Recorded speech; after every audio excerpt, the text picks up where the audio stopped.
the more active we are in the learning, the more you're going to hold on to. Okay? So this is a great technique in and of itself because I'm getting invested in what's happening. I'm sharing an opinion, and I might even get emotionally charged. Now, that might sound like a scary term because emotions often come across in our mind as being beyond control. But if I can raise the emotional level a little bit, think of the posture of your average student, especially middle school and higher. Anyone here in the middle school, high school range? You guys spend a lot of years teaching that age group. And I will tell you, depending on time of day and subject and other variables in your classroom, you might get different postures.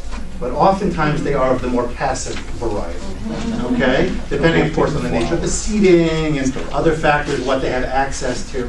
Okay, they're not going to be actively participating unless you find ways to do so.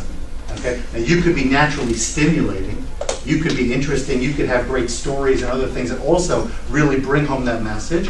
But if you get them actively involved, having them take a position, share an opinion, think about how does this apply here, raising on the levels of Bloom's taxonomy, bringing them to higher levels of cognition in conversation or in other forms of active learning, you're going to help them process and you're going to help them remember. Because we also know, as we'll mention later, the better I understand at the beginning, the likelier I will hold on to it for the long haul. Right? Information I don't get, I usually lose pretty quickly. So we talked about engagement. We talked about a little bit, I'll mention it more directly, the change in scenery, physical movement, right? Cooperative learning, any form, is kinesthetic learning. Kinesthetic, it's also interpersonal.